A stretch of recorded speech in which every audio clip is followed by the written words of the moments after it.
So you can see some of the examples. These are just a few examples of how market transformation has happened. What was costing a waterless urinal costing 15,000 rupees per unit when we purchased it for our own campus is now 6,000 per unit, and then it had to be imported also. Now all the major sanitary ware manufacturers, they do make these units. Similarly with CO2 sensors or certified wood, there are more than I believe 50 suppliers and vendors of certified wood, FSC certified wood in India today. And high performance glass. High performance glass is glass which acts practically like a wall in terms of its thermal properties. It allows the light to come in without letting the heat to come into the building.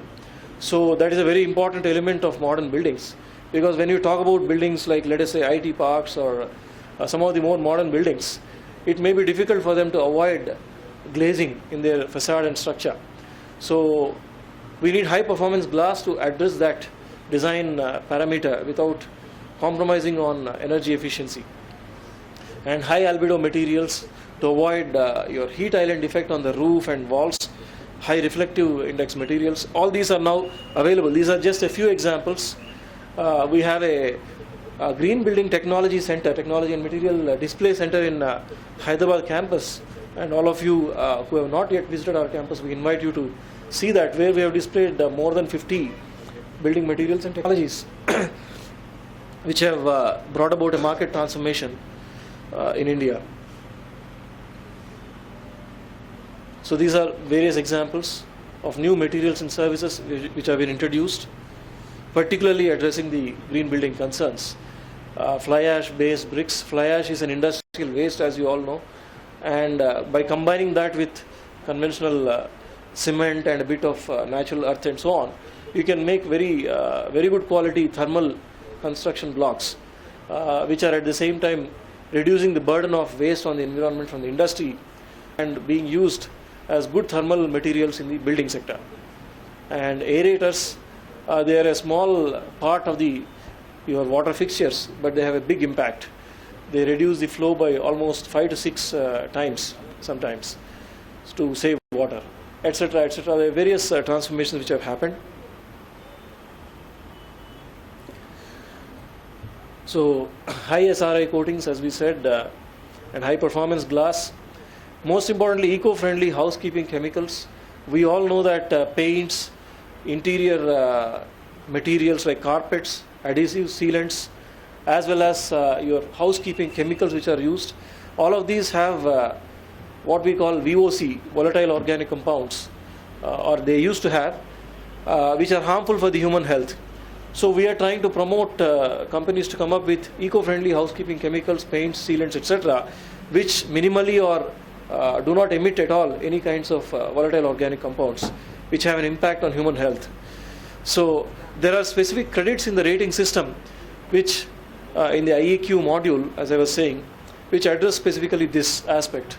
So buildings are incentivized to go for such paints, sealants, adhesives, and also promote such housekeeping chemicals in their operations. And we also have high performance filters which filter the air when they come in, MERV 14, MERV 15, which have now become more affordable, which probably were used only for very highly critical applications like hospitals, operation theaters. Now they are becoming accessible to places like malls and offices. So that because of this market change, they are becoming affordable even for the regularly occupied buildings.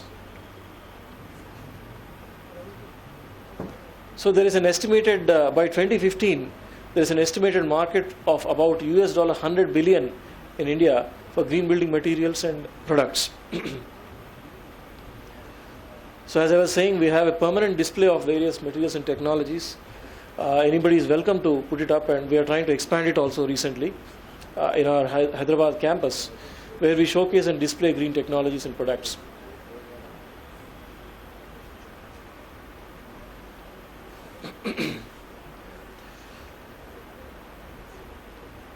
So there is also these are some examples which I was just saying.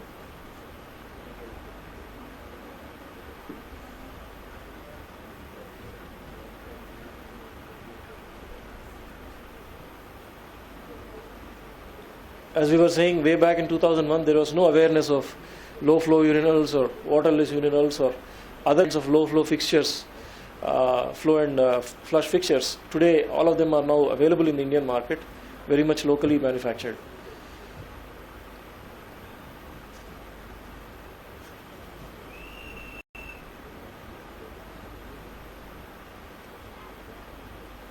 So here is a kind of a financial breakdown of potential market for various types of products in the Indian building industry.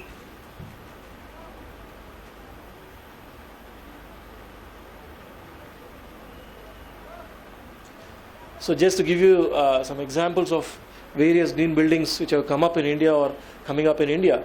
Of course, we have the Suzlon Monarth campus in Pune itself, which is a cardinal example of what a green office campus should be. Which has achieved many accolades in terms of its green building approach. And we also, the ONGC buildings coming up in Dehradun or in Mumbai, etc., which are all exemplary green buildings. So I'll just run through this list for you to see.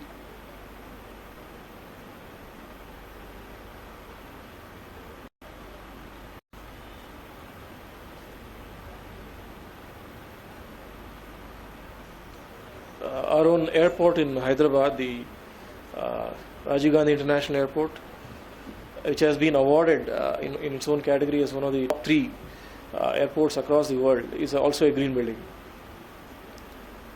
And the Hyderabad Urban Development Authority Office Annex is also a green building.